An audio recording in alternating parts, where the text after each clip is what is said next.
boom, boom, boom. Hey, welcome to another edition of the CBB Super Show. I am your host, Walter Waddell. We're kicking off the full round one coverage, 16-game slate, joined as always by my co-pilot and partner in crime, Pete Cole. Before I ramble off all my catchphrases and exciting things, Pete, how are you doing this evening? Are you ready for 4 days of fun that is upon us? It is Christmas Eve for those of us who are in college basketball. Yeah, it's finally here after 2 years, 700 and whatever days, right? 720 right. days or whatever. So it's finally here. So yeah, we're ready. Big slate to get through, but they stay to watch games all day tomorrow, all weekend. So felt weird on Thursday not having games to watch today all day like normal, but I'm ready. Yeah, man. It kind of worked out because I usually take off that Thursday and Friday. Like I will never work, but I couldn't get out of this Thursday work. So it worked out good. I do have to work some tomorrow, so I'm gonna miss part of it, but I should have Saturday, Sunday, Monday off. So I'll get my hoops action in. Big slate, 16 games, as you guys know. I know some people were not a fan. There's a lot of people on Twitter that would have preferred 2 8-game slates, or in years past it's been 14. It's fine. We'll get through it. There's some games that are better than others, of course, and more fantasy friendly. And while it might seem daunting, really will be able to kind of break it down for you guys and say, hey, these are the ones, at least for your main/single entry lineups, that you can really focus on and don't have to get too cute. Keep in mind the word safe really can't be tossed around right now, because you're seeing today with the playing rounds, safe is, Delph is 1 for 11. John Q did really bad earlier tonight. So, I mean, anything can happen. Anyone can beat anyone. There's lots of COVID stuff floating around, refs getting sent home, just all kinds of stuff. So if you guys are watching live, definitely in the right-hand side there in the live chat, ask your questions, comments, concerns, anything you want to say. If we missed some bit of information that just broke, feel free to break it there and we'll get it on air. Appreciate all of you watching live. If you're not a member already, now is the time. You still have that March Madness promotion, 50% off. $25 gets you access to NHL, MLB, of course, college basketball, esports, Euro League, everything you can possibly think of. Discord, premium Discord, live chats, everything. So without further ado, let's dive in here. We have a lot to go. So we're really going to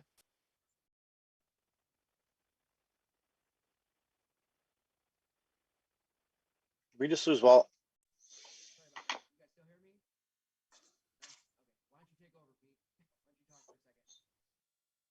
I think we're losing Walt. So Walt's got all the Ken Palm. We had this problem last night, but let's talk about the first game. Kibe Aluma is, to me, is the best, obviously the best player of the game. And one good thing about Aluma is Virginia Tech rolls as Aluma rolls. And I mean, he's their second team All-CC. I mean, and the thing about Aluma is he rang up huge numbers in all their big games this year. He had 23 points against Villanova, 29 points against Virginia. He's prolific around the rim. He's also become a perimeter shooter, which is making 35% of his three-point shot. So that's where Aluma, to me, becomes in play. And I mean, he's been through this before. He was in the tournament, 2 years ago, under Young at Wofford. And he actually had 11 rebounds and 7 points against Kentucky, and they almost won that game. So Aluma, to me, is the best play on the slate for Tech. I also like Tyrese Radford at 6K. I didn't think Radford was going to be popular until now. I'm starting to see that he's being projected pretty high. So, which I don't like, because I actually was looking at Radford as one of my top plays tomorrow. So I mean, Radford Aluma on that side, and on the other side is probably Scotty Lewis. And Lewis has had such a weird year. I mean, he came back this year, right? He thought he was gonna do something. I think Lewis is actually the highest rated recruit that Mike White's ever signed at Florida. And he had actually a decent year last year, came in this year, and once Keontae got hurt, that up-tempo, high-scoring offense that kind of suited Lewis, then they all of a sudden it changed. Everything's running through man and Terrence Mann now instead of Johnson. And Trey Mann. And once Trey Mann took over, I think that was a big deal with Scotty Lewis. So I think I could see a big game out of Lewis today. He's actually shooting at a better clip than last year, 44%.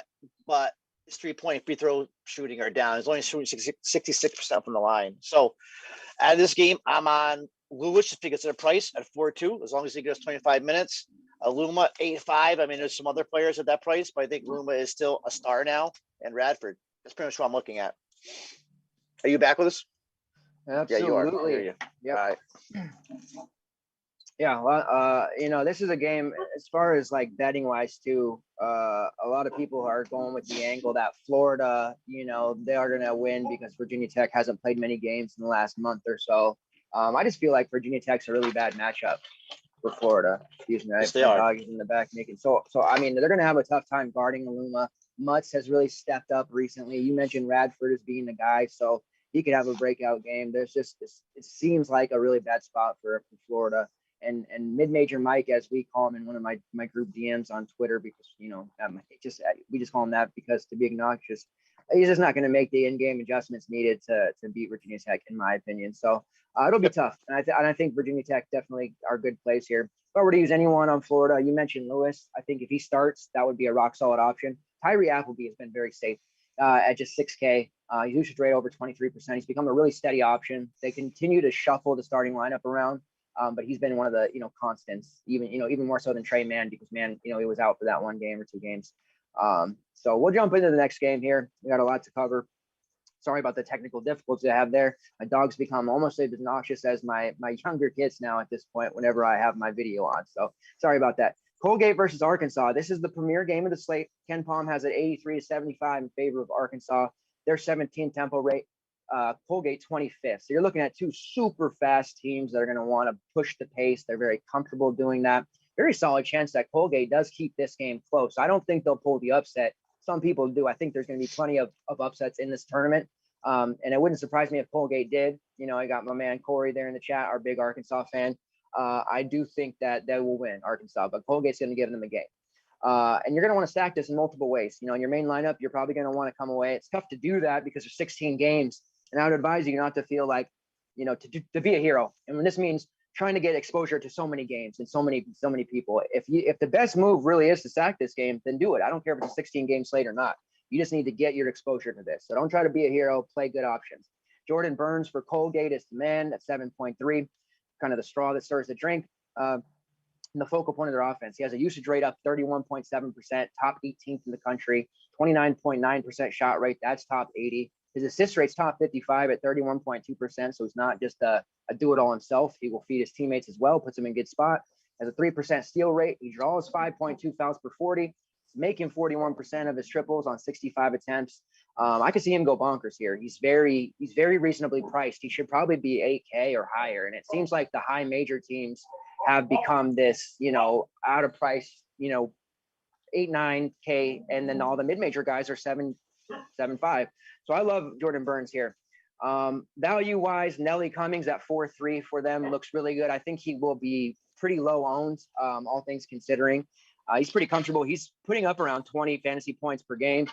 He's a 37% rate on 65 3-point attempts. He could get hot from deep. I do think Keegan Records is a really sneaky value play at 4.7. One spot you can really target against Arkansas is in the paint. With Justin Smith now healthy playing, that's not been the case as much recently, but they're still very beatable down there. Records, when you look at his rates, it's kind of a head scratcher to see 4.7. He has an offensive rebounding rate of almost 12%, a combined rate of 33%, a 5.4% block rate. He's drawing almost 4 fouls per 40. So, I mean, there's a little bit of risk here, of course, but at 4.7, he could really wind up smashing the tag if he could stay on the floor for upwards of 28 to 30 minutes. And then another value option you could look at here, and there's two really, Ryan Moffitt at 4.1 and Jack Ferguson at 4.6, both cheap starters. Ferguson has the second best offensive rating in the country. Moffitt has the 18th best offensive rating in the country. So you're dealing with a very gifted offense that can beat you in a multitude of ways, and they're all super cheap. If you don't want to go Burns, you're afraid to spend that salary and you want to go cheap, get cheap exposure to Colgate, because it's very unlikely that Arkansas is going to completely shut them down. There's going to be points scored here. And even, as a contrarian GPP play, Tucker Richardson at 6'8", it's almost a 40% 3-point shooter, defensive rebounding rate of 17.3%, assist rate of 21.5%, and a steal rate of 2.5%. So he's done well. We've had him in the past, maybe not this year, but in seasons past where he's done very well. Of course, for Arkansas, kind of starts with Moses Moody at 8.4. I don't like paying the 8.4 price for him. I usually like him in that 7K range, but you could definitely use him. There's really very little chance that he won't put up value at this price tag in this particular matchup. There's a really strong chance he leaves for the pros. I don't see him coming back, so he's going to want to show out. Final collegiate run. He's been one of the best options for them all season long. Usage rate of 28.8%, a shot rate of 30%. Moody is definitely that guy. I think I would almost feel more comfortable though using Justin Smith at 7-7. He scored 30 plus fantasy points in 7 of his last 8 games. He's been a steady, constant play for the last month and a half now. So a lot of people probably going Moody. Maybe you bounce over to Justin Smith, save a little bit of money. Their floors are almost identical. Smith's rebounding, assists, blocks, and steal rates are all better than Moody. He just doesn't have him beat in shot rate. He's like 10% less in overall usage. And obviously he's not as good a 3-point shooter, but the difference scoring and peripheral stats could make up for those points scored by Moody pretty easily. And it is, like I said, almost a $500-$700 discount. Really big fan of Devontae Davis, the freshman, 6'5". I was hoping he'd be in the mid 5K range, maybe like Jalen Tate's price. But I think he's a star. I think, Arkansas is always in the transfer market. The transfer portal has ballooned over 500, so we can expect them to go get some guys here. But I don't want that to, make Davis, a second or third option. I think he's a star. I think Corey would agree. The sky's the limit for him. He scored 25 plus fantasy points in 4 of his last 5 games. His usage rate's over 19%. Has a steal rate of 3%, which is second highest on the team. So as a freshman, he's got it going on, and he's going to be needed with all the attention on Justin Smith and Moses Moody. These guys like Devontae Davis or JD Note, Desi Sills, whatever, can step up and do some things with that defensive attention elsewhere. And then I guess you can look back at Jalen Tate, who's 5'3", just asking to screw people over just one more time. I've been staying off him as super chalk. Maybe he won't be super chalk because of 16-game slate. I won't be rolling him in my main lineup. I know the price is juicy. I see people in the chat already talking about it. Every game they say, I'll never roster him in main again. And the next slate comes out, it's 5-3, and I'm going right back to him. And I guess if you continue to roster him, then you might as well stay on him, because if you bounce off now and he goes off, you're certainly going to be upset with yourself. For me, it won't be a big deal because, like I said, I haven't been rostering him anyways. But if ever there was a game for him to bust out and then melt a slate, it's here and now. His assist rate's over 22.9%. So there's a path to him racking up points here, continual buckets that I expect to be scored, and put himself in a position there. If he dimes on other people's players, maybe he can get like 10 assists or something like that and make you value there. But he's just not an option I feel very safe with. So there is a lot to like here. I guess the question really is, Pete, look, priority wise, who are the 2 or 3 that you might be using in your main lineup? And I think you do need 2 or 3. Both these teams average like over 82 points a game. Neither of them play defense, so you could there's a lot of points can be scored here. So I think I got to play Moody. Yeah, Smith's a little bit cheaper, but to me, I think Moody's close to one of the top plays on the board. If I could get Moody and Smith in, I'd love it.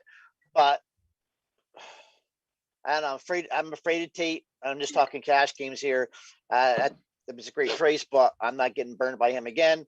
But I'm probably, if anything, I'm going to run Moody, maybe Smith and Jordan. Now, Jordan Burns is one of my favorite mid-major players, and he's a great player. I mean, you saw what he was it 2 years ago. He played against Tennessee. Rick Barnes was going crazy about how great he was, and he had 32 points, and they almost upset Tennessee. That was in Columbus. My problem is with Burns though, is they've gone to a 10-man rotation. As I was wondering why his minutes are down, and they've gone to a 10-man rotation for the first time. Matt Langle's, I think it's first time ever since he's been a coach. He usually has a 6-man rotation or 7. Now they're at 10. So you're probably only going to see 30 minutes by Burns, maybe more, but it's a tournament game. But if I knew he was playing 35 to 40, Burns would be on probably my main lineup. So Moody's in. I rank him Moody, Smith, Burns. I like to put Burns first, but I just don't think he can with these minutes. And he's been using all 10 players all year. So I mean, guys like Jack Ferguson, like I said, Tucker Richardson. I'm just afraid to use him tomorrow. So to me, it's Moody or Justice Smith's probably more of him and Tate more of a GPP plays. So maybe only one though. I want two, but I may only end up one here. Yeah, and then maybe it's, the pace that Colgate plays at, maybe they can't, you can't run 6 guys at that pace. You're just going to wear everybody out. But also maybe it's a San Antonio Spurs thing where they were just conditioning them and letting them get through to the tournament and then turn them loose. I feel, I'm just speculating here, but I feel like Burns, you gotta, there's no tomorrow for these guys, right? So Burns has to play, you would think 34, 35 minutes he's not a fouler. So he's got to play a lot, but you're right. It's definitely a concern. Something to think about. They probably play the fastest pace of anybody in the NCAA. They're scoring over 86 points. So both of them are, and Arcs is over 82. So points are going to be scored here. I just like Burns a lot as a player. Just scares me, but I don't know. You got to take a chance there too. And if I'm in especially GP, Burns probably be my first GPP lineup. Yeah. And like I had mentioned, if you don't want to pay there for Burns because you're worried about minutes, like you said, then maybe that's where you go to a Cummings, Ferguson Records, or a Moffitt and get yourself some cheap exposure there. Because like you said, it's going to be lots of points. I like Jack Ferguson too. He's been around. So yeah. All right. All right. Next game is Drexel versus Illinois. Ken Palm has it 82-62 in favor of Illinois. Their 80th tempo ranking, Drexel 341. Not a particular game I'm too interested in Illinois. I'm not planning to pay up for AO or Kofi, that over 9K price tag. I expect a blowout. They're going to want to get these, younger guys. I know Grandison's been around a little bit, but some of these lesser known or secondary options who need to get, some experience here, get comfortable for the later rounds. So I think like DeMonte Williams, Grandison, Miller, all great options. Maybe not so much in your main lineup because we do have value at our disposal. But if you're running multiple lineups, I think, I find myself saying that a lot when Illinois is in the slate. Let's go after the cheapies. And it worked last time. Frazier and DeMonte Williams both worked out for me. Now they're both priced, 5 and 5K. So it's a little tougher to use them, but those are the options. Or even Andre Curbelo, who is 6'1", but I do think you can use him. I have him marked, in an article that'll be dropping here within an hour or two as a GPP guy, but I think you could actually run him in cash because he's been turning loose. Right time, he went through that benching period and learning experience. And then when AO, went down, Curbelo got thrust out there and he really turned things around. The usage rate's up over 26%, his assist rate's over 33%, steal rate at 2.5%. He's drawing 4.5 fouls per 40. He's actually scored 29 fantasy points in 3 of his last 4. So things are clicking for Curbelo. He's going to be a huge star next year. You can see it. And maybe this tournament is his coming out party to, casual NCAA fans who come around during the tournament. So I don't mind Curbelo. I am, still a little nervous about it because of what happened earlier in the season, but I do see really good things from him. Drexel side, the prices on Drexel are really cheap. Illinois' defense isn't that scary. It definitely is good. TJ Bickerstaff at 4-1 is probably the most cash playable option for me out of this game. He scored 22 plus fantasy points in 5 of his last 6. Usage rate's over 23%. Shot rate's over 22%. He does have an offensive rebounding rate of 8.8% and a combined rate of 27%. Illinois front court tough, obviously, but this is pretty cheap price for a player with his rates. A player with that rates is really probably a 6K guy. So 4-1 for Bickerstaff is solid. Even if he got into foul trouble, I think he'd probably still pay off 4-1 as long as he plays, 25 minutes. And then you got guys like Cameron Winter and James Butler, 6-1 and 6K. The main options on these teams. Winter has a 26.2% usage rate, 27.3% shot rate, and a 31% assist rate. James Butler has the 80th best offensive rating in the country and a usage rate over 21%. His combined rebounding rate's almost 80 or 40. 80 would be nuts, huh? 40%, and then a block rate of 3.2%. So those guys are both solid as well. We've seen guys, have big games against Illinois. Granted, those are Big Ten level players. So I don't want to get sucked in or trapped by Winter or Butler, but those prices are appealing. And I am taking an approach on this slate where I'm stocking up on mid to low major players. The top usage options are the best option on the team at these discounted prices. So I don't hate using a Winter or a Butler, but in my main lineup, I think if I were going to use a Drexel guy, it would be Bickerstaff. So how are you feeling about this one? I'm a big Cameron Winter guy, so I kind of fell for him. And this is a kid, he's from Long Island, and nobody wanted him, man. Even like I graduated from Marist, and even Marist didn't recruit him, man. St. John's didn't recruit him. He ended up going down here to Lauderdale. for an extra year, and then he came out and he's turned into an awesome player. He hit 1,000 points in his sophomore year. Started out, he was a shitty 3-point shooter. Now he's a good 3-point shooter, and I mean he's decent from his first year. So I think Winter's a great play. Everybody's going to get a chance to see him finally. You know what I mean? On national stage, he's going to play 35 to 40 minutes. So Winter is my big play out of here, and to me, damn close to a cash play. And Kurt on the other side, Kurt Bell, he's the only one. I'm not interested in AO. You're right. I'm not interested in any of these guys, man. I don't know why, but I mean, of course, AO can take over, but just Kurt Bell, I mean, he's pretty much, what's he up to now? 6'1". So I still think his point per dollar. I still think he's definitely can make value 4 times. So to me, it's all Cameron Winter here. I'm not messing too much with this game, Illinois. And you're right about Bickerstaff though. At 4-1, and he plays 20 minutes, right? He only needs to get us 15, 16 points. So Bickerstaff, I didn't really think of TJ Bickerstaff until you brought him up today. So yeah, to me, but it's Winter, Curbelo, then probably Bickerstaff. Some of you only end up winning a GBT with AO though. Watch.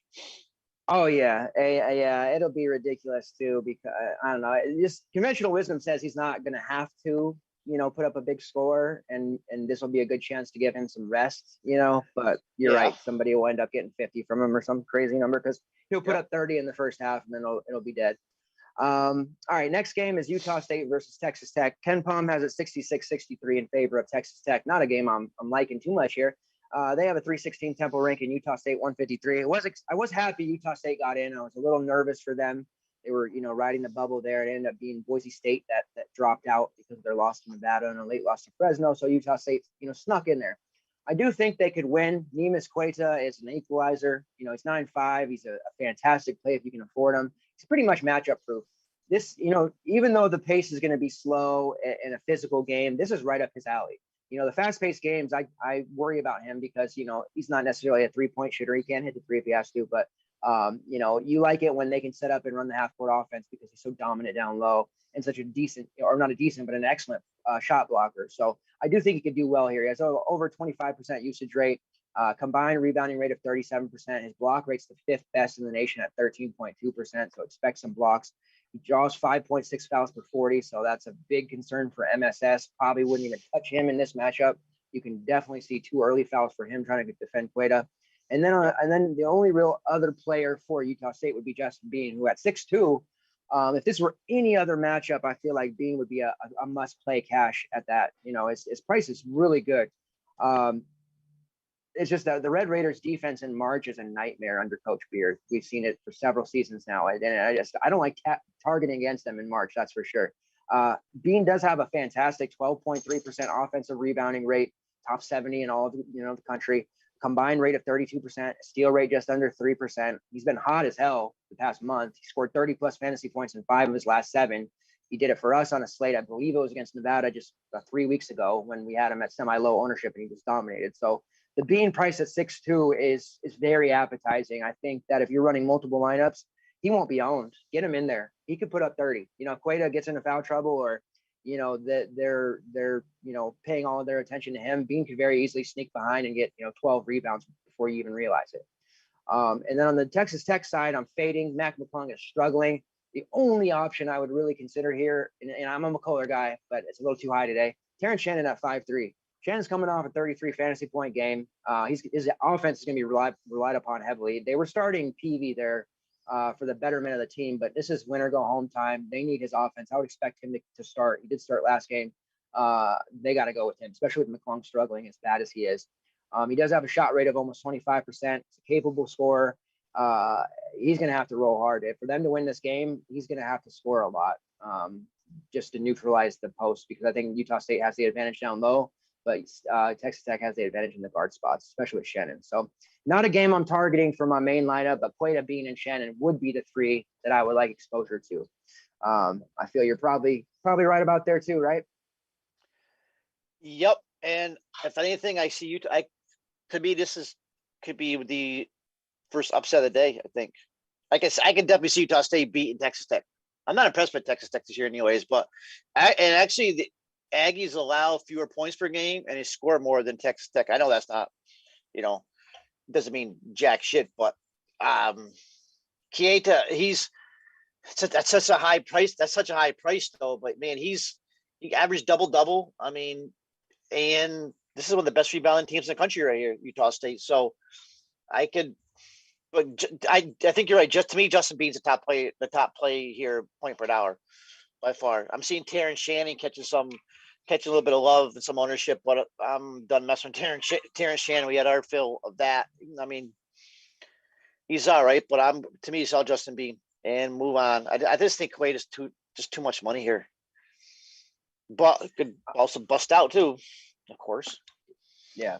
And if it comes down to rolling a bunch of value and you just need raw points because of the craziness of guys being inconsistent, yeah, it might be worth it. But there's some other spaces to spend our money here. And in this next game is a prime spot here. Oral Roberts versus Ohio State. Ken Palm has it 89-73 in favor of Ohio State, 248 tempo ranking, Oral Roberts 46. They're plus 16. That point line bet for Oral Roberts feels pretty good. That feels like a spot where we were having Georgetown plus 8 earlier in the Big East tournament. I just don't. Oh, before the Big Ten tournament, Ohio State was falling on their face. They were limping in. They had a pretty nice Big Ten tournament, a nice comeback against Illinois there that fell short. I think that's going to cause people to. I'm seeing people pick them to the Final Four and Elite Eight and all this, and I just kind of would pump the brakes. I just don't see them making a big tournament run, and I'll gladly, eat my words if that's the case. And it wouldn't surprise me to see Oral Roberts get hot and beat them here. I don't think they will. I certainly think they're going to cover. Max, and this is it looks like Ab miss, but it's actually pronounced. I was watching the game when they were on the slate last time. It's Ace Miss. I have no idea how he could possibly pronounce it that way with that spelling, but it's Max Ace Miss. He's 7.6K. Way too cheap for the nation's leading scorer. Expect high ownership, 16 game slate, but we could see like in cash games 50% ownership, which is stupid on a 16 gamer, but they mispriced him. What are you going to do? It should be 9K. He was on the last time he was on the slate, and it's just a ridiculously cheap price. So we're going to be rolling him out there. Ohio State's defense is beatable, and we've seen that. He could hang 50 plus on them. He really could. He's playing 95.1% of the minutes, which is 4th highest in the country. So he's going to play every single minute, much like our guy earlier today, Chung Q, even though he busted. I don't see Ace Smith doing that. He's got a usage rate of 28%, shot rate of 29.8%. His assist rate is 21.2%. He's drawing 5 fouls per 40, and he's a 90% free throw shooter, which you're going to hear me harp on this free throw shooting a lot because in March, it's super important because if any games are close, guys are going to be shooting free throws with the amount of fouls getting called lately by the refs. We're seeing bonuses happen with 11 minutes to go. So guys with high free throw rates are going to stack points for us over and over and over again. You'll have a guy who comes in, we got maybe 12 minutes left in the game. We're freaking out. He's not, 8-5. He's only got 21 points. And all of a sudden, 5 minutes later, he's up to 32. And it's like, holy shit, he just took 8 free throws and made them all. So the free throws are the great neutralizer, and those high, efficiency scores from this charity stripe are going to be important. He does shoot 43% from long range. He's attempted 199 triples. This is one of those don't overthink it, moments. This is, in GPP, sure, just in case the unthinkable happens. But if you're running single entry, high dollar, cash games, head to heads, whatever, you got to have Ace Smith in your lineup. Now, a great secondary, and I feel like I may end up mini stacking Oral Roberts, and maybe it's a mistake, but I'm a big fan of stacking where warranted. Kevin Obenar at 6'5" feels like a stupid cheap price. Also, if everyone's going Ace Miss, I feel most people are going to not want to play 2 players from a high seed like that. But we know, granted Big Ten competition, but Ohio State struggled against in the paint. They got Liddell, they got Zed Key, they got some really strong options, but those guys aren't lockdown defenders. And like I said, Obenar's not a Big Ten talent, but he's going to get his in this game. He has a defensive rebounding rate of 24.3%, which is 63rd in the D1, a combined rate of 32%. He draws almost 5 fouls per 40. He's actually knocking down 46% of his triples, which is attempted 94. So you got a big man taking, a lot of triples. She likes Obenar too, apparently. 31 best rate in the country, which is huge, right? And his usage and shot rates are hovering around 26%. So even with Ace Smith being there with 30%, and you got Obenar with 26%. So there's not a lot for the other guys outside of those two. So I like this mini stack here. You could even look at a guy like Carlos Jurgens at 4.5, who I used on that last slate, sub 5K price. He scored 24.5 for us. He scored 20 fantasy points in 3 straight, and he's played 36 plus minutes in each of those. So he won't offer much actual scoring, but he could very well get enough rebounds, assists, steals, blocks to pay that off. So I might be going a little too excited here for Oral Roberts, but this seems like a great spot. Why don't you tell us about the Ohio State side and anyone else that you like here?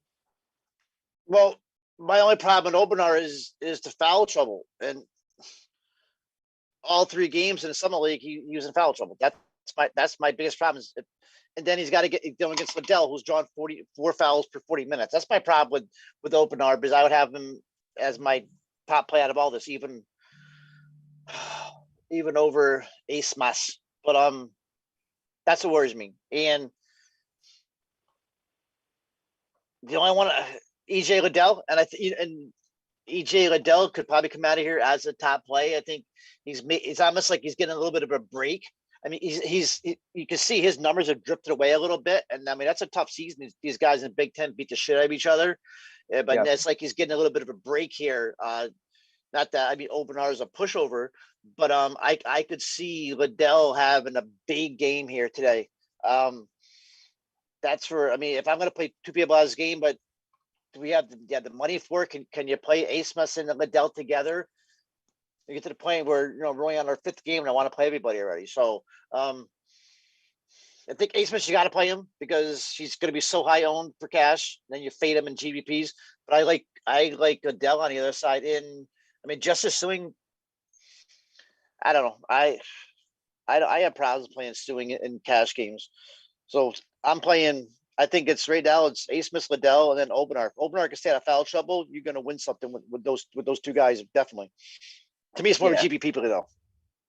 Yeah, and that makes sense because Liddell is actually drawing 6.2 fouls per 40, so that could be huge risk. I had 4 fouls per 40, so there you go. It's even high.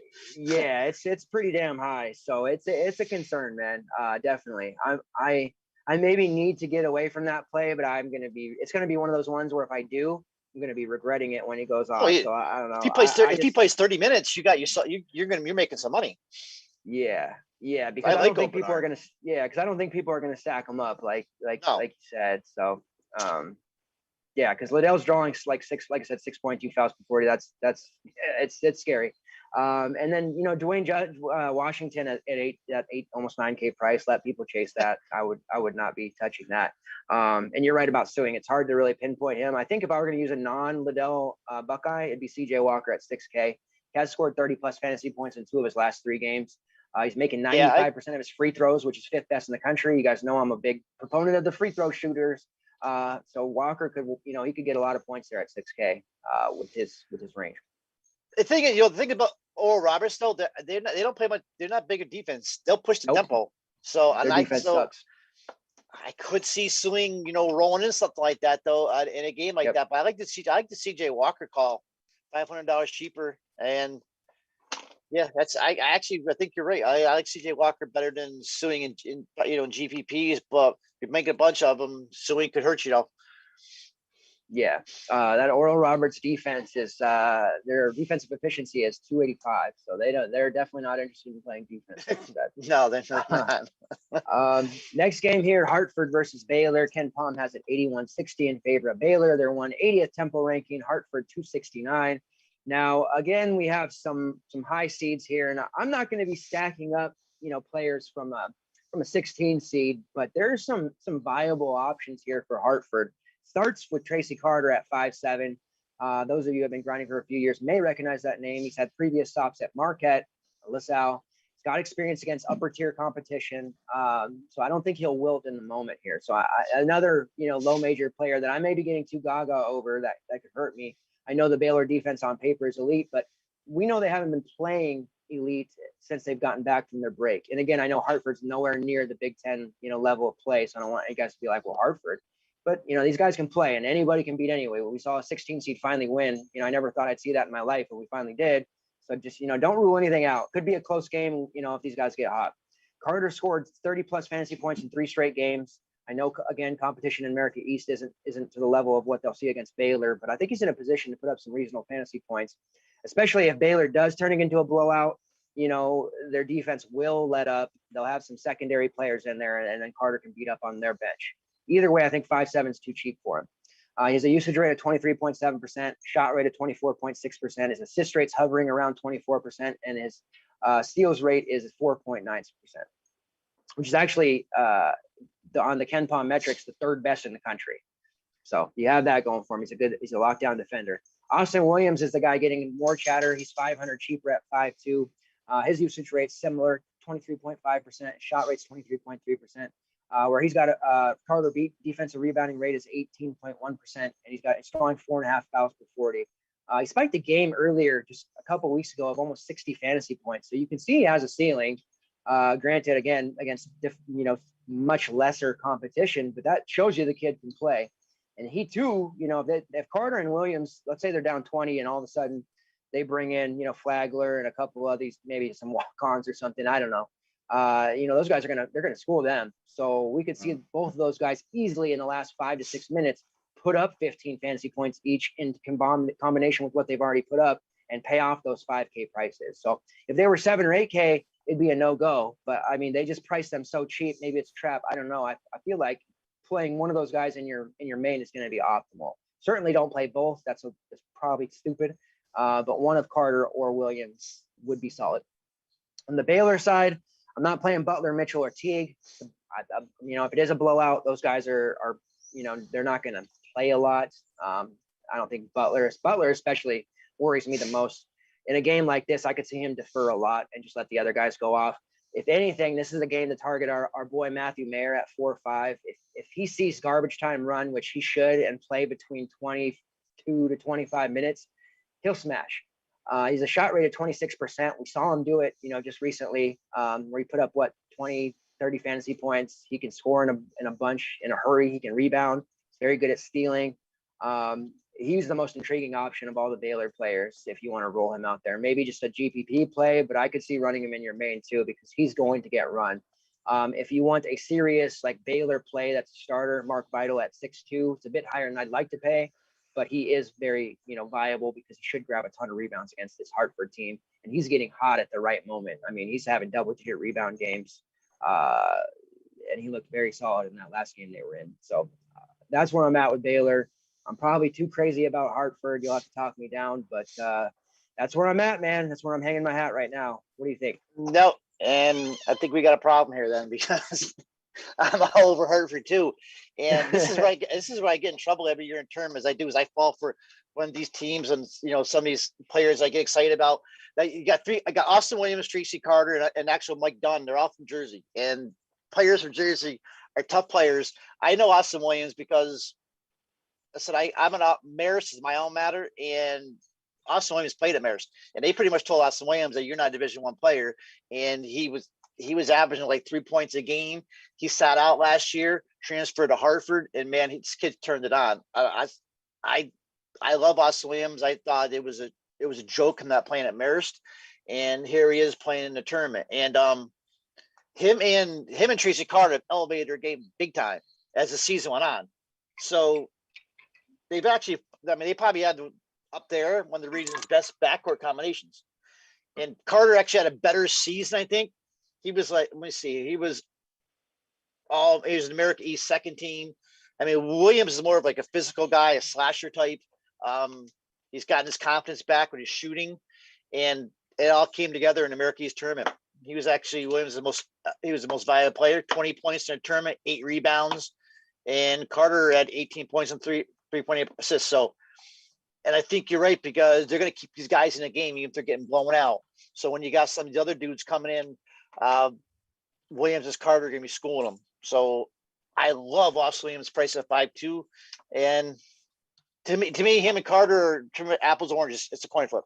Obviously, you can't play both of them, but if this was a normal slate during a year, I would definitely be playing both these guys, and maybe even I'd probably get somebody else in there too. But like a Mike Dunn or something. Yeah, Mike Dunn isn't playing Minnesota, I guess. But whatever. Austin Williams and Carter. I'm not playing any Butler guys, and moving on. Yeah, and you know what? We've made good money playing guys like Trevelyan Queen's always the one I go back to before he became a big star at New Mexico State. He was 4.7, and people were like, oh, not against Auburn. He had a big game. So you can find good value on these low to mid-major teams that people just ignore or they don't believe it because they did it against lesser competition. But, in a one game, a single elimination game, literally anything can happen. And we saw that with a 16 seed winning. So once that happened, all bets are off. Anything can and will happen. Georgia Tech versus Loyola Chicago. Ken Palm has a 66-63. They're 342 Temple ranking. Georgia Tech 214. The big news coming out here. It was heavily rumored. Moses Wright, and now it's confirmed. Moses Wright will be out due to COVID. Huge blow to the Yellow Jackets.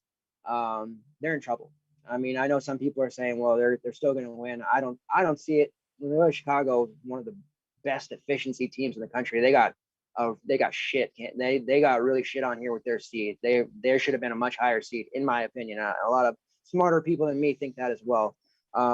Fantasy wise, Georgia Tech was already pretty weak inside, with Moses. Moses is a great player down low, but we targeted bigs against them a lot, and they would come away with big time rebounding games, couple blocks, just 40s.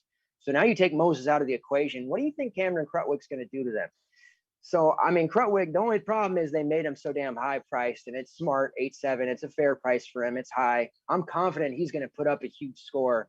I just don't know that it'll be, optimal for me to pay that price, because it's 4X would be huge. I just don't know if he'll put up like a 5-6X score, which we're probably going to need on a big slate like this. So he did finish fourth on Ken Palm's Player of the Year rankings. Monster. Usage rate over 30%, shot rate over 30%. His offensive rebounding rate's 11.7. He has a combined rate of 32%, a block rate of 4.9%, and a steal rate of 2.5%. He's also drawing 4.7 fouls per 40. So he's being guarded by Khalid Moore, or a lot of people think Rodney Howard, who's scrubbed right now. Gets him in foul trouble. He's going to have free reign on the paint. He could literally just get the ball down low and put in, 2-footers all game long. So I'm a little nervous about the fade. They did a great job of pricing him, because if they would have priced him at like 8K even, it would be automatic.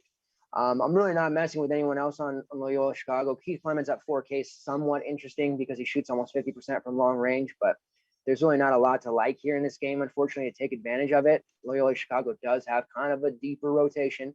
As far as Georgia Tech goes, Rodney Howard's 3-3. He's the logical choice to start. He's 6'10", 240.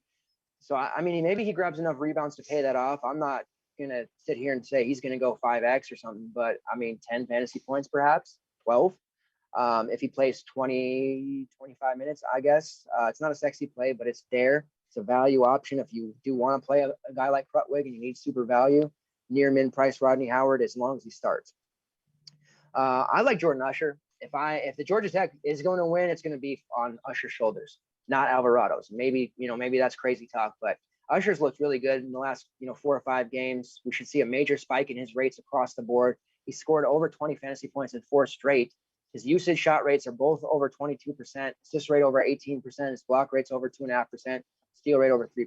So assuming he doesn't get into foul trouble as well, he's going to have to play the whole game. They're going to need his offense. Losing Moses is a big deal. And I know Moses had a couple of clankers there to end the season, but that's a lot of usage and a lot of rebounds that they're going to be missing. So I expect Usher to absorb those and play pretty good. And he's got big time upside, 30, 40 fantasy upside or more. Alvarado at 7.8 is interesting. This year he's disappeared too much for me. I'm really nervous about using him. He's been hanging around the mid to upper 20s in fantasy points for most of the last month and a half. He's going to have to take shots. We've seen him go 10 or 11 minutes straight without taking a shot. And those were games when Moses was struggling. So I'm really nervous about using Alvarado.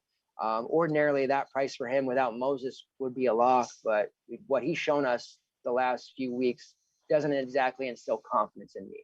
Maybe you'll have a different, opinion. You can talk the group into him, but I like Usher here instead. And like I said, maybe Rodney Howard if you really are hell bent on paying up for somebody. But Howard's just one of those guys that's going to, likely he's going to put up 3 fantasy points and you're going to be pissed that you used him. But he's cheap enough to get away with it, I guess. What do you think here? I ain't playing anybody in this game. Rodney Howard is going to be like 30% owned, I'm seeing, obviously, because of his price at 3.3. And yeah, I mean, if you get him in there, you're going to be able to get an extra 8K guy somewhere. So I understand why he's going to be popular. And he's going to get over 20 minutes. So yeah, I guess. But beside that, I would probably end up going with Mike Devo or something. But if Cameron Krutwig was 7.7, it'd be a whole different game. I'd be shouting from the rooftops about him. But no, I just don't like this game. I don't like this game at all. Since Race went down, I think Loyola is going to win this game. I just don't see it as it being a DFS game. I just see it's being that they're going to win a game good, and nobody from Georgia Tech's can disappoint. Usher probably come out of this game being the highest point DFS wise of all these guys probably, and that's pretty. If you ask me, that's pretty sad. So I don't like this game for DFS. This is one of the 16 I'm just staying away from. I agree. I don't know. I like Usher, but you're right. It's yeah. The game just has disappointment written all over it. Like it'll be one where point like it'll be in the 70s, but then you'll see a bunch of 3x value guys that'll just be like, oh shoot, I didn't need it. So next game, Oregon State versus Tennessee. This is another one that doesn't exactly make me too excited. Oregon State's coming in red hot, won the Pac-12 tournament. Ken Palm has it 69-62 in favor of Tennessee. 233rd tempo ranking. Oregon State 315. John Fulkerson's day-to-day. He had a facial procedure, apparently. He had that head injury after getting elbowed in the head by Omar Payne with a concussion. So he's likely to play, but we'll have to wait and see. If he doesn't play, my man Warren Alatishe does become interesting at 7'6". He's kind of become a star over the last half of the season. He was the Pac-12 tourney MVP. Put up way better numbers than the projections think if Fulkerson's out, because Pons will just get in foul trouble and Alatishe will just wreak havoc down there blocking. And Tennessee likes to drive a lot. Alatishe has a block rate of over 6%. He's going to send a lot back, man. And that's if he doesn't get into foul trouble, of course. He does have an offensive rebounding rate of well as 14.2%, which is top 35, combined rate of 37%. So Alatishe is a very sneaky GPP option. I'm not telling you to play him against Tennessee here in your main, but do not be surprised. Don't sit there tomorrow after Alatishe puts up a 40 and be like, no one saw it coming. It's definitely possible. And then also Ethan Thompson at 6'8". That's a pretty intriguing price for a guy playing 84% of the minutes, 27% usage rate, 26% shot rate, draws 5.2 fouls per 40. He's been very up and down this year. I really expected him to to become like Gary Payton II or Stephen Thompson, his brother, their senior season for special. And I thought Ethan would do that too. And it really hasn't been that great. He's done adequate, but he just didn't become that elite option that we thought he would. But 6'8" for him anytime, he's got to be in consideration. And then for Tennessee, they're just kind of yuck. For a while, we were getting away with using Vescovi for cheap the last couple games, but he's back over 5K now, so you can safely ignore him. It's really Jaden Springer and Keon Johnson, and they're almost identical in every facet. They're Springer 7.5, Johnson 7.4. They both have 26% usage rates, 26.4 for Springer, 26.8 for Keon. They're both over 24% shot rates. Their assist rate, 24% for Jaden, 21% for KJ. Both have over 2% steal rates. Both draw 5.4 and 5.5 fouls per 40. So they are almost identical in every single category, which is nuts. Both freshmen. So you could use one of them, and I think they'll do well. Keon's probably the play, even though I like Jaden better. Jaden's just been a little more up and down than Keon has. Keon turns the ball over more than Jaden does as well. And Jaden gets the quick hook early. When he makes a mistake or when they have the first bunch of subs coming out, Jaden's usually the one that comes off when Keon doesn't. So I'm not exactly excited about them, but they are viable options if you want to go that route in your GPP. So another game you're probably ignoring for the most part, though, yeah? Yeah, but if you look, Springer and Keon, and that's boy, Keon snuck right up price rise, huh? Because I'm looking, they're pretty damn identical in their usage and all the rates and stuff. So I didn't realize Keon had stuck up on the same price as Jaden. So yeah, I mean, I could definitely see Jaden Springer going off and having a good game of GPP only. I got this weird feeling that this could be finally an Ethan Thompson day. I just feel like he has it in him, and Wayne Tinkle's done a hell of a job. Here we're just talking about this the other day. I've always I never liked him as a coach for some reason, but I think he's actually done a damn good job with this team. And this could be the year. This could be the finally where Thompson could put it all together. And he's actually, if you look at his statistics over his career, I'll just look at him as you're talking. He's had a pretty damn good career, though. I mean, he never made any big awards and stuff, but he's been a solid player for him. And he's always assigned to guard the best guard on the team. So I'm assuming that we're going to see him on Springer, I guess.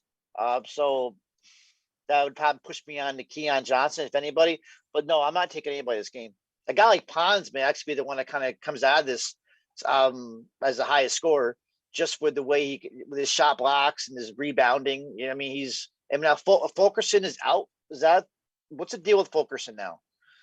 He's day to day right now after a Not that I would play him, but I think so. it would affect Pons though. I think, right? I mean, he would play as many minutes as he can handle. So I guess I like Ethan Thompson and then Palms out of this game, but GBP only. Nobody already playing my cash line. It's the Sabs. I think like 3 weeks ago we were thinking Springer might have been one of the top players in March, but he's young.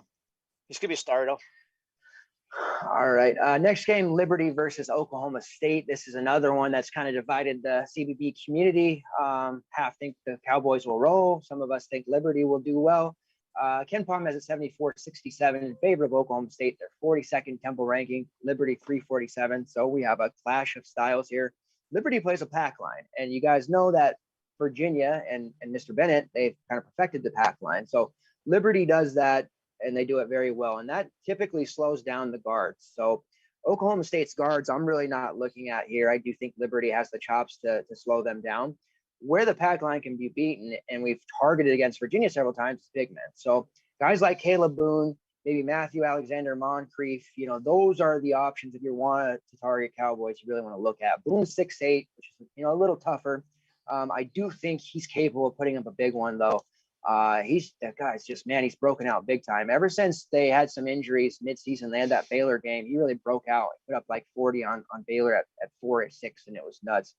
He's a usage rate over 21%, offensive rebounding rate of almost 10%, combined rate of over 30%, his block rate 8.4%. So I do think they're going to lean heavier on him than they would typically. Obviously, Cade's always going to be looming. He's the big star, but I just think Boone and like I said, Matthew Alexander Moncrief are going to be kind of sneakier options where people just maybe overlook the fact that, hey, this team plays a pack line. Here's where you can beat him. And Moncrief's interesting because he's only 4'6", and he had a couple games there midseason where he was putting up 28, 30 fantasy points like it was his job. He does have a bit of a foul problem, but if he can stay on the floor for 25 to 30 minutes, he could obliterate that price tag. For Liberty, my man Darius McThree at 7'4". It's a little cheap for him. He was super chalky at 8K. He'll be low owned. Even with them slowing the pace down, he's going to get his shots off. And if Oklahoma State's able to speed things up, then McThree's going to do just fine. He'll get even double the shots of what he's taking. So I'm fine using him no matter what you think the game script will be. He has a usage rate over 24%, shot rate of 29%. He's hitting 40% on 201 triple attempts, which is monstrous. So he's a very good play if you can afford him. And then you got some value guys here. Kyle Rode, he scored 20-plus fantasy points in 4 of his last 5. He has a top 100 offensive rating. He's knocking down 39% of his three-point attempts, which is 70. Then you have Blake Preston, 4'3", and Elijah Cuffey at 4'8". Cuffey's mostly just a three-point shooter. He doesn't offer a lot else. He is shooting 40% though on 105 attempts, but Preston is interesting. His minutes have started to come up. ESPN has, and it's ESPN, so take that with a grain of salt, but they actually have him over McThree as a breakout March hero candidate. They've released a top 50 list, and Preston was on it before McThree, which I thought was interesting. But he does have a usage rate of 26%, an offensive rebounding rate of 14.5%, defensive rebounding rate of 28.7%, which is massive, and a block rate of 3%. He's also drawing 5 fouls per 40, but you look at his minutes there, and you'll see that they just now started to kind of go up. So if he's going to play big time minutes, I think at 4-3, he has an opportunity to really smash. But if he's just going to play like 17, 18, 19 minutes, then it's a little less appetizing because we have so many options under 5K. And I know people were talking, this is a tough slate to build for. It's really not. You have a ton of value. Sure, it's not super safe, but you've got that value options at your disposal here to play. And I think Blake Preston could be a sneakier value here. It just depends on how many minutes you think he's going to end up playing. So how do you foresee this game going? I don't think I don't know, man. I would like to play Cade, but you can't play that. You can't pay that price. It's just too high. I love the Moncrief price. Moncrief's probably the best price, maybe one of the juiciest prices on a slate. 4-6. We've seen what he can do. We've seen him dominate, and yeah, it was a little bit different, a month ago when he was dominating, when he had those huge games. But still, he could get a double them all, definitely, and especially I could definitely against Liberty. So, and I'm not that interested in any of these Liberty players that I like. I like McThree's price. Yeah, it's 7-4. I like the minutes he's going to play, but I don't know. There's just these. I don't know. I'm struggling with them because I guess I think Kyle Rhodes is going to be probably the most popular one, but I just think there's other players at 5K. I'm just to me this team. I'm just struggling with this team. I can't pick out one guy I want to play. So I'm probably going to put in none of them. I don't think there's any of them. Probably Kyle Rhodes at 5-1. I think is the one you want to play. Are you gonna have any of these in your main lineup? These guys? Yeah, I'm strongly This is considering a it. tough team. The Yeah, prices are great, but yeah. I mean, I guess I think that Liberty could pull the upset here. They're actually getting a pretty high number. Their point line looks good too, plus 7.5 is what the latest is. I don't know. I just feel like Liberty can win, and like you said, the prices are good. Oklahoma State's defense has been improved, and they're one of the hottest teams in the country. But I don't know. I may be just giving too much credit to Liberty. Also, I tend to side with some of these mid-major teams when they're really good, and I think they can pull an upside up. But I think McThree's main team worthy. Road, I'm a little less on. I know the price is good. I'm trying to figure out more about Blake Preston. I've been on the Liberty boards yeah, earlier trying to find out how many minutes he might he's play probably the because play, right? he's Yeah. just really interesting. Yeah. Yep. I think it comes down to it. I'm looking at Rhodes 5-1 and Cuffy's more of a GBP play. You're right. Blake Preston, we can get more information on his minutes. That he could be the play come out here and probably better than Moncrief actually. I just don't see me playing any of these guys in my main lineup, and I mean I might get burned for it, but so be it, I guess.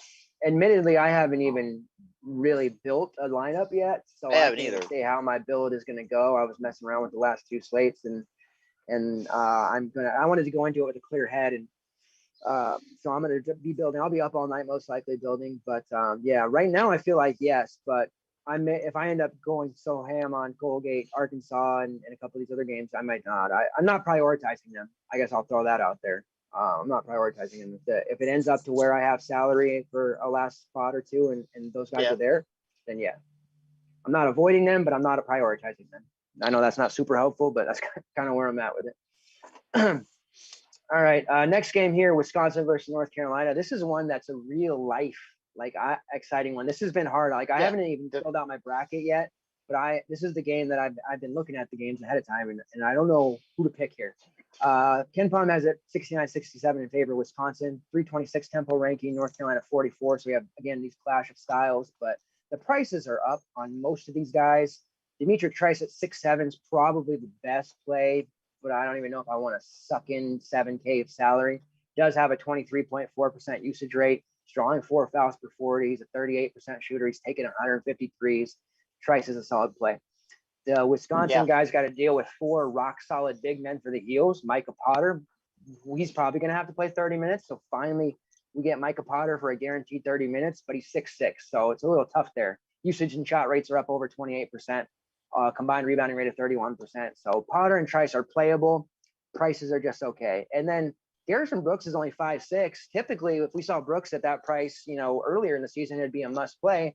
But North Carolina, Coach Roy is happy running that 4-man, rotation down low in shifts, and it's just really hard. Brooks has been overtaken. He's not seeing more than 27, 28 minutes. So even at 5'6", it's not like he's a must play or anything. And this Wisconsin team's so slow that I just don't know that I really want any exposure to North Carolina. I thought I would originally, but just nobody in this game really excites me. Brooks would be the guy if I were to play anyone. I don't think I could pay 8-2 for Baycott. And Sharp is even more expensive than Brooks, which I couldn't see doing that either unless Brooks were out. So I'm probably just going to end up staying away from everyone in this game. To me, I think Trice is the cash play, but I'm maybe about staying away from him. I like Trice's Trice. I think he's going to play 40 minutes. He leads that team. I'm just curious if Potter and Rubers are going to start together. I'm trying to get these big men for Carolina, but you're right. This is a real life game to watch and not have much DFS on it. But I think I'm going to end up having Trice possibly in my main lineup because I don't know. I like the leadership. He's been around. He's that whole team, and I like the price. So I really you don't need to say much more about him. Trice, and that's it. I'm not touching anybody else in this game. Nobody's even close. Next even game Jonathan here, Davis 4-7, but if he was 3-5, we'd be all over it. But 4-7, exactly, definitely. All right, on to Cleveland State.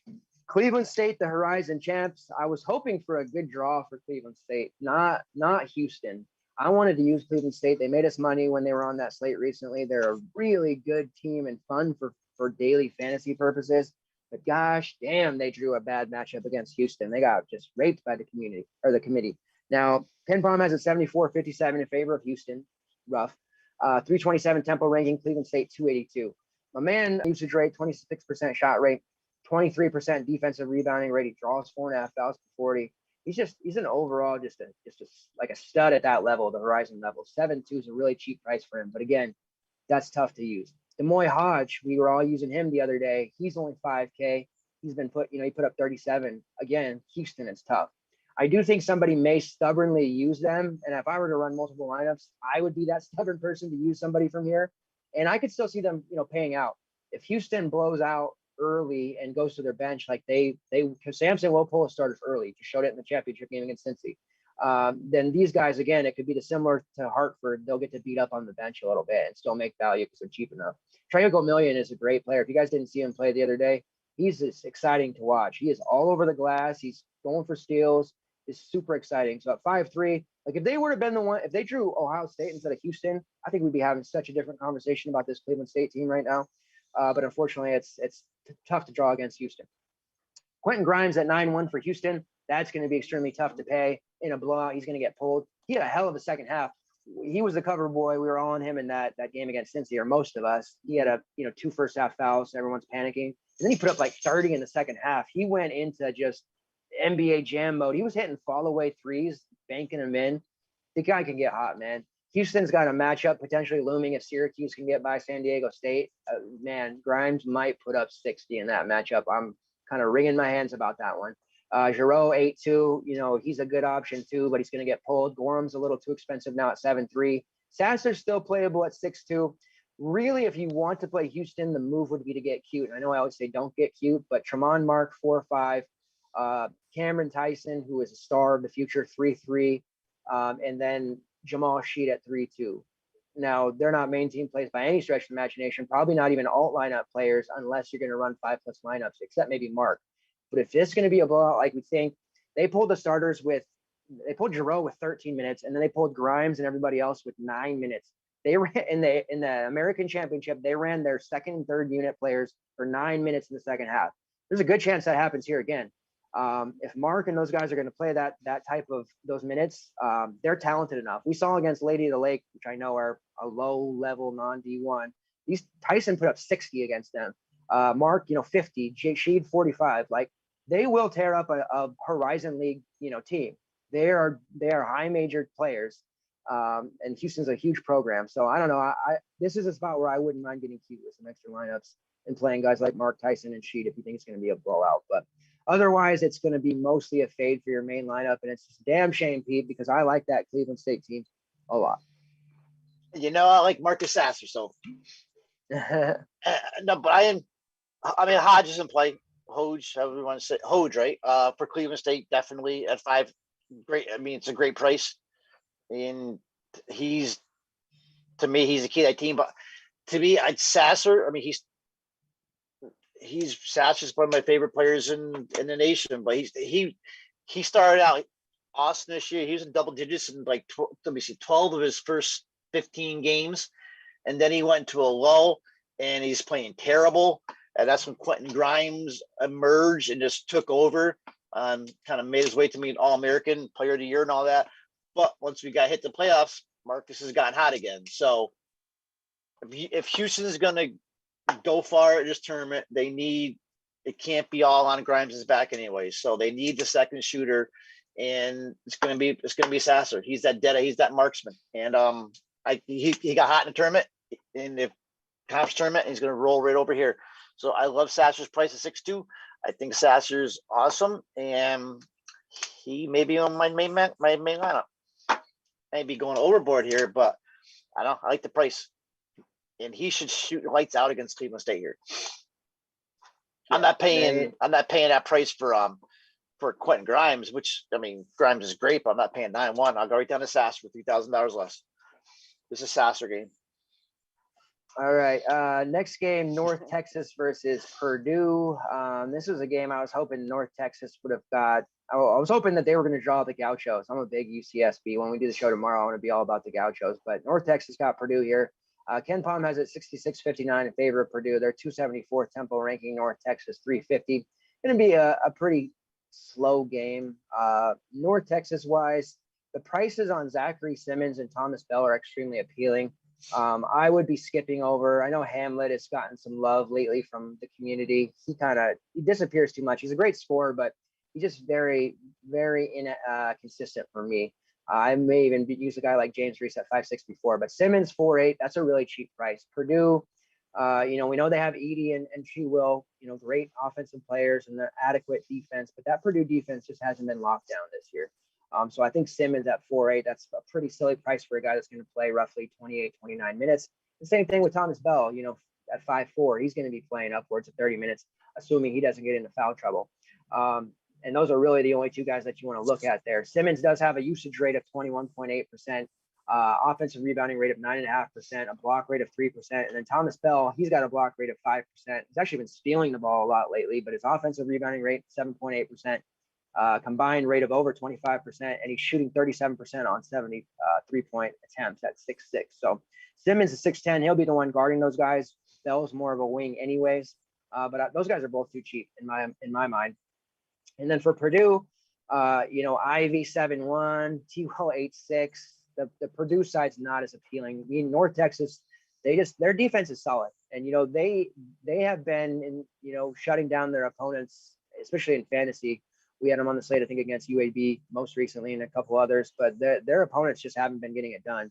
And I could see Purdue, most of the Purdue guys, like their projections say, 3x, 3.2x, 3.5x. It's just not going to be enough. So if Ivy was like 5'7", I think the conversation would be extremely different. But at 7'1", he's been playing really well, which has caused his price to go too high. I think we can safely avoid Purdue guys here. What do you think? Yeah, I'm not playing Purdue. I see North Texas having a chance for an upset though. I think North Texas got a great defense, and they're allowing 61.2 points a game, which that's actually one of the best in the nation. So, and I think if they're going to beat Purdue, they got to beat Purdue with a perimeter game, and to me, that's where Hamlet comes in as 6'9". To me, Hamlet's the best play, but because of the price. I mean, I'm not playing anybody in this game for my main lineups, but I think if anybody, it's gonna be Hamlet's gonna be the key here, and he's a senior, and it's like I said, they got to beat it from the perimeter. So the whole team shoots almost 40% from deep, which is actually the 30th best in the nation. So I see an upset coming here. DK is just really weird with their prices here. Like some guy, like Zachary Simmons, to me should be priced more higher, and same with Bell. I mean, has Bell been not priced? We play these guys a lot. I can't remember what Bell's price has been most of the years. Has it been 5.4? He's hovered around that mid 5. Right. Simmons has been in the upper 5, so it's a really cheap price for Simmons. So I thought Simmons was higher. So I guess they're all in play. I just see this being a Hamlet game. This is, he's the senior and he can shoot in the perimeter. That's how they're gonna beat Purdue. So, but this is, I don't know. This to me, this is a blah game. I don't like watching Purdue games. So on to Rutgers. All right, Rutgers versus Clemson. Ken Palm has it 63-61 in favor of Rutgers. 213 tempo ranking, 338 for Clemson. This is not a game that has much, if any, fantasy appeal. On the Clemson side, it's all about Amir Sims. I've come full circle, as we said. 7.5 is an okay price for him. Hunter Tyson has been really good lately. He's interesting, but they've got him priced at 5.1, so the interest level there kind of goes down. As when he was sub 5K, it was much better. You look at what he's been doing, 3 of his last 4, he's been over 20 fantasy points coming off that 30 against Miami. He's banging 3-pointers. He's looked really good. I think he's got a shot to do well, but I just don't know that I want to try him there at 5.1. And then on the Rutgers side, you've got some fair prices. Miles Johnson, especially at 6'4", Jacob Young, 6'2", Geo Baker, 5'8", McConnell's down to 3.8 because he hasn't really been playing, but that's cheap for him. So there is some decent pricing here, especially on the Rutgers side. I guess Young would be the most appealing for me. I'm just not a big Miles Johnson guy. I could see him getting into foul trouble here if he's trying to guard, Amir Sims or whatever. But Rutgers has been a tough team to use. I know most of the industry got fed up and burned by Ron Harper. Then we went to Geo Baker. He had a couple good games and he burned us. Miles Johnson's burned us throughout the year. just kind of really done with Rutgers. So main team, two, I'm not going to do it. The score's too low on the projection, but we do have maybe the overtime upside here to get him up. But if I were to use anyone, I think it'd be Jacob Young. Kind of like what I'm seeing out of him lately, but not enough to really get me to play him in my main. Yeah, 100% right. Of all these guys, I like Young, especially in the since he's kind of been starting and playing over 30 minutes. He's got the highest shot rate in the history on the team, which I didn't realize that. Actually, I just read that a little earlier. So Sims, we all know what Sims can do. I mean, Sims could take over, but just so many other players, I think, to play where it's a reasonable price, I guess. But I'm not taking anybody in this game either. If anybody, it would be Jacob Young. I would rank Young and Simmons, but this is one of the 16 also. I just think it's just ignore it in cash games and see what my Orange men have in store for us. All right. Syracuse versus San Diego State. Ken Palm has a 71-68. They're 298 tempo ranking. Syracuse 138. Pete, give us the Syracuse breakdown and who we can target for and against, I suppose, because I feel like Syracuse can pull this one off, actually. What are you doing here? I don't think Syracuse has got a good matchup. I mean, because San Diego State's got such a good interior and probably one of the better ones in the country. So to me, if it's going to be anybody, it's going to be a buddy game because they're going to let Syracuse pop from the outside, from the perimeter. They're not going to let them get inside. So Pop is Buddy sitting there 7-2. Why is Buddy 7-2 all of a sudden? Buddy should be 6'5", like he's been all season. Because he's been going nuts, man. He's going crazy lately. And I'm not paying. The problem is I can't pay 7-2 for Buddy Boeheim. You know what I mean? And he's probably him or I guess Griffin's a 3-point shooter. I want to so bad, but there's nobody I can play. I mean, we all know Buddy can get hot. Yeah, and you got my GBP team, and he could take you somewhere. But I don't know. The third guy will probably be Dolzag, but I think Dolzag is going to get the shit beat out of him by his San Diego State is so much bigger than him. So if anything, these are all San Diego State guys, and out of all of them, Matt Mitchell's had a hell of a year actually, and he's probably Matt Mitchell's definitely a cash play. Is he a main slate pass main game main team? I don't know, but damn close. I like Menza too, but I don't know how many minutes he's going to get. At least with Mitchell, you're guaranteed 35 minutes. Same as Shackle. So I can't play the Syracuse guys. This is one of them games. If anything, it's going to be Buddy, and I may end up playing him just because I'm a Syracuse guy, but I would be stupid to really in cash. GVP's 100%. Throw Buddy in there and hope he lights it up because nobody from Syracuse is going to score from the inside. So Dolzag, Guerrier, Griffin will shoot from the outside, but that's it. So if anything, it's Matt Mitchell, I guess, coming out of this game. Yeah, and because Buddy's been going ham. I wouldn't use him either, but he's been doing the heavy lifting and he never comes out. And good for him. But yeah, one guy for the Aztecs that is interesting is Northridge transfer Terrell Gomez. He really didn't have the season I thought he would, but that's a good point. Yep. His minutes are up lately. I know he only played 20 in that Utah State game, but he did play 28, 34, and 31 the 3 prior. Was there, brought in to score, and he shoots 41% from long range on 115 attempts. He's facing the zone. I could see him, if he gets hot, he could very easily. I wish he would have been like 4-5 or something like that, but he's still very much in play at 5-1. He's not going to give you much else besides scoring, but he should take enough shots to really have a chance at going 20 plus fantasy points, especially if he gets hot. So Gomez was kind of a sneakier option. I just wanted to bring That's up there call. before we moved on. Well, what about I saw a note that San Diego State has only played the zone a couple of times this year. Do you think that can affect them at all?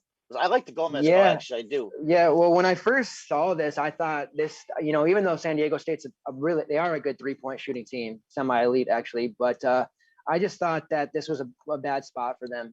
I thought the Syracuse zone really could give them trouble because, like you said, they haven't seen it a lot. But outside of Gomez and Shackle will get hot, but their consistency seems to lack at times. They'll go long scoring droughts, and if they go into a long scoring drought and it's Buddy Boeheim time, they could fall behind in a hurry. And I just don't know that they have the offensive firepower to get back in it. But if they're shooting well from the very beginning, they're a good enough shooting team that they can hang with the Qs. But I just don't feel like they have the scoring punch to come back from a deficit. So I have my concerns about them, definitely. I do think that Syracuse can win this game.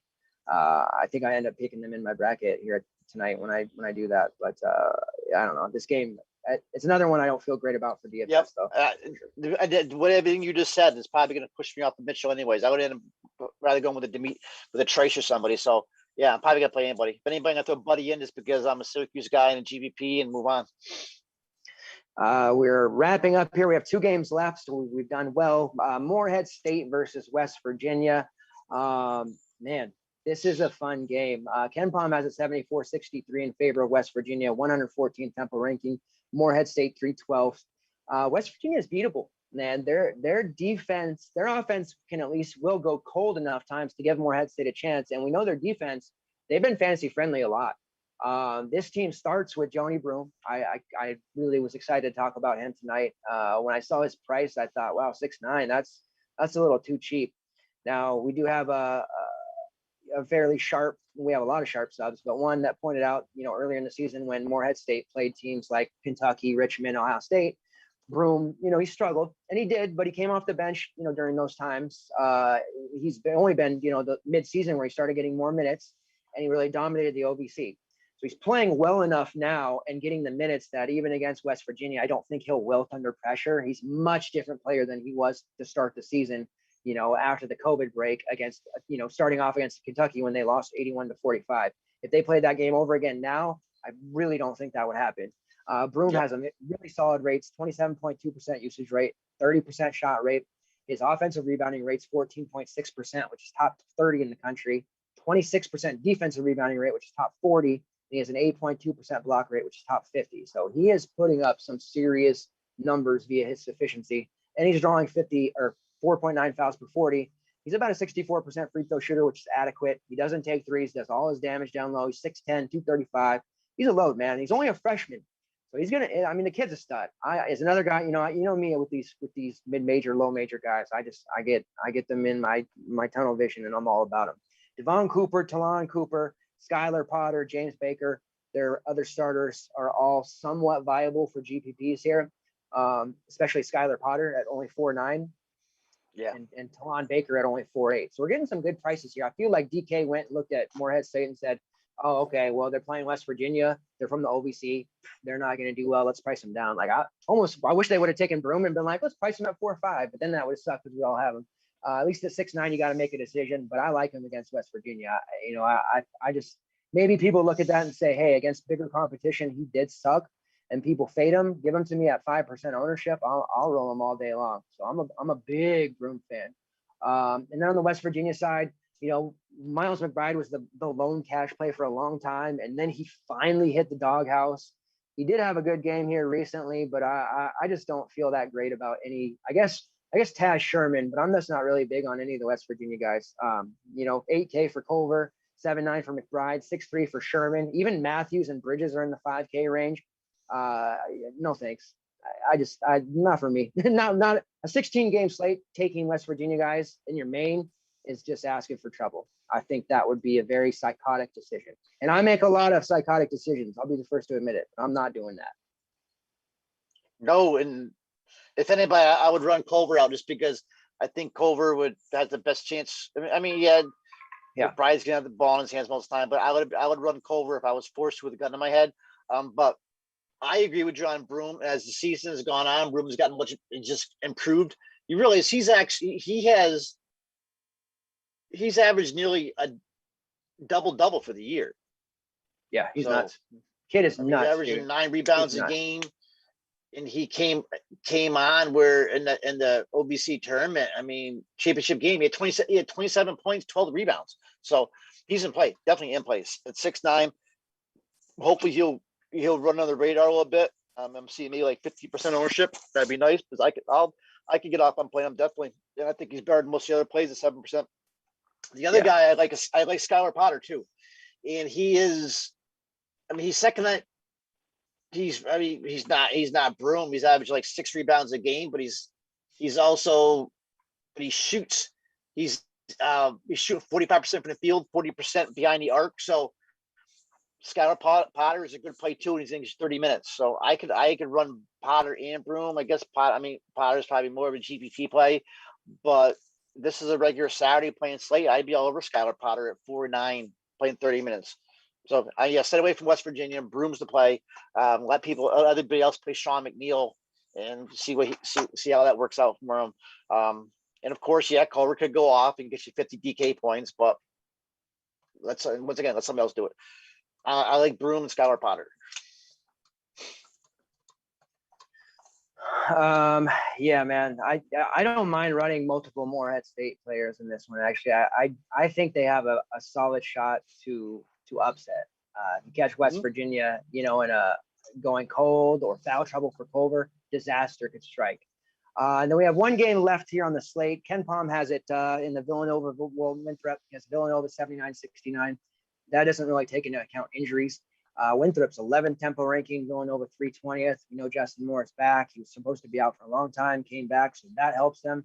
They are without Gillespie. This is another popular, trendy upset pick for people taking Winthrop. Winthrop really starts with Chandler Vaudrin. 8K is a very fair price for him. I think he's definitely playable. This is your, you want a hammer game to end the night. I think Vaudrin's a very good play. The only issue when we spoke about it last time they were on the slate, and he got into foul trouble in the first half, which is uncharacteristic of him. They play a deep rotation. So it even affects him to where he won't even probably see, 35, 36 minutes. Now in this tournament game, so maybe they do play him a little bit more, but he's typically going to be around that 29 to 32 mark, which, limits his upside slightly. He does have a usage rate over 23%. He has a 38.5% assist rate, which is 9th best in the country. He draws 5.5 fouls per 40. He has a 24.1% defensive rebounding rate for, 6'7". He's a 6'7", point guard basically. So he mixes it up. He gets assists. He gets rebounds. Very solid. Really nobody else I would want to use here. Maybe DJ Burns. He looked fantastic in their last game. Burns has a 33% shot rate, 26% usage rate. And then Adonis Arms is a pretty interesting player. He has a 32% usage rate and a 31% shot rate. He can fill it up in a hurry too. So for GPPs, Burns at 4.8 and Arms at 4.5 are both really intriguing plays. Arms, no one's going to have him. He could fill it up and hit, 25 fantasy points. Burns, if he plays 22 to 25 minutes, he'll melt against Villanova, even against JRE, who's a tough interior opponent. Burns is just that kid also has, future star written all over him. He's only a sophomore. He's 6'9", 275. Kid's a fucking load. So he's going to give Villanova some serious problems. And I mean, on the Villanova side, I don't know that I want to use any of them. It was a good spot to use Jermaine Samuels at only 7K. We saw him, with more kind of, banged up and no Gillespie. He went completely nuclear last slate. So the 7K price is really fair for him. I would not pay 9K for JRE. And then 5.8 for Justin Moore. The only reason for me that's not like a must play, and he's going to be super popular. He's projecting well. Other sites have him as a core play. That's fine. He's been in spots like this before, healthy, and he asked the bed. And now he's banged up, and you're asking me to go all in. If the field's going to go all in, and he's going to be 40% on a 16-game slate. To me, that's an easy leverage fade. And I have enough other options that if he does go, 5X, I'm not going to be dead because I can match him with some of these other plays, especially, a Broom, for example. So I don't know. I'm not as big a fan on Moore as the rest of the industry, so I probably won't be coring him or using him in main.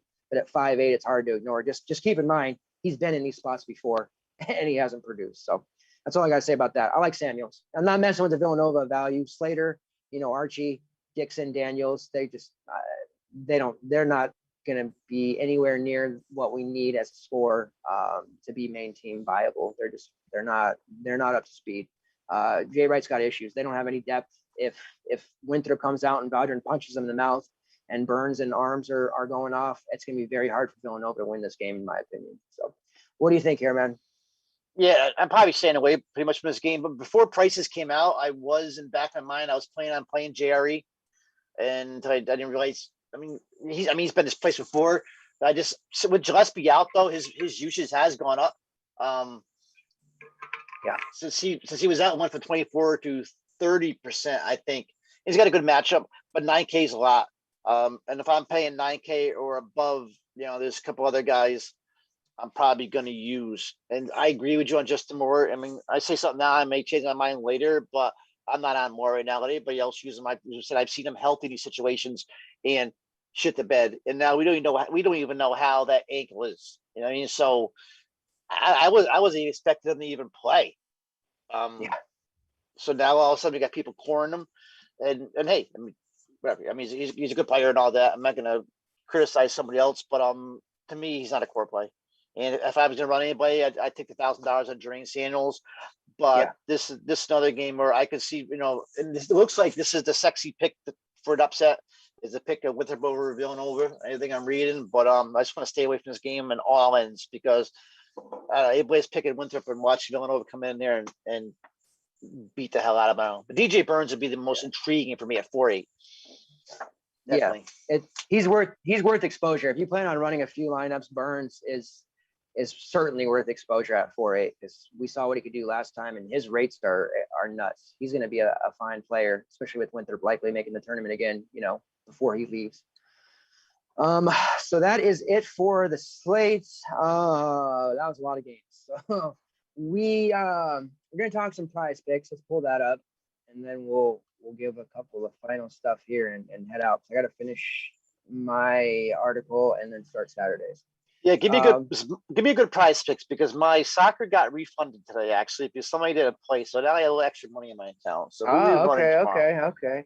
Let's see. So they have they're pretty stiff. Let's see the single points. They went tight this time. So Jordan Burns' single points is 16.5. That's interesting. I think I like the over there. They try to bait us with Jared Butler, but I just don't think he'll play enough. But Aluma 15 points. I mean, most of his are rebounds over. Yeah, 15-5 single. Let's see. They didn't give us a lot of good options. Darius McBree is 18. His single points is 18. I definitely like that. Your guy Alvarado's got 13 as a single point. That's okay. That's okay. Trice 13.5.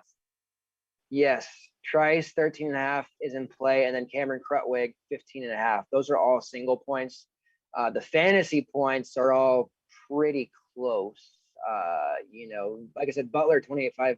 If it was a normal game, I'd be all over that, but I just feel like if a blowout, it's not. So yeah, single points. Luma 15.5, like you mentioned. Burns 16.5. That's probably going to be one of my featured. Yeah. Alvarado 13 is very interesting, and then McThree 18 and Krutwig 15.5. And Trice 13.5. So I know we just threw a lot at you. I'll have that featured in the article. I guess if I had to pick two, Burns and Trice over single. That's what I think. I would. That's what I was gonna say. Burns and Trice be my top two plays. Yeah. You could even maybe do Trice over 25.5 fantasy points, just because he's been assisting so much lately. He's been having a pretty high number of assists. So I think he could hit that 25.5 pretty easily. All right. So that is, like I said, the slate. I will be back here either tomorrow or Saturday morning. Probably Saturday morning. We'll talk about it here after, but we'll be back with a stream covering that Saturday slate. It'll be another 16 games. I hope you guys are enjoying yourself. Saturday morning, right? Yeah, Saturday. I guess we'll do it Saturday morning. I just want to make sure we have enough time to cover it because if it's going to lock at 9 my time, if we go on air at 7, we're going to have barely any time to cover it. So we'll figure it out here. We can possibly do it tomorrow.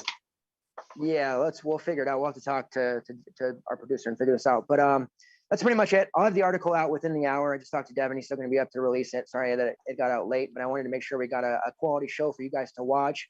While you're doing this, you can obviously read the article anytime early in the morning and listen to the show, but lots of content here. Pete, best of luck tomorrow. There's lots of tournaments. Mania is starting for some people, so good luck there that have the Mania seats. Pete, any final words before we get out? Well, I just set my price pick, so good luck to me on that. And no, be a fun day tomorrow. And thank you. I mean, I think that you deserve a big hand, especially the regular season. You deserve a big hand from the guys because it hasn't been me. It's been you run this whole thing. So I just been your shadow here. And thank you for a good year. You've kicked ass, and it's the big boys are playing now. So good luck to you. Yep, this is the fruit of our labor here in the tournament. So take advantage, guys. Appreciate all the support throughout the season. Just a couple more weeks left. Let's make that money. And most importantly, let's have fun. All right. Thanks, guys. Best of luck. We'll talk to you soon. All Make right, sure good you're in luck. that premium chat.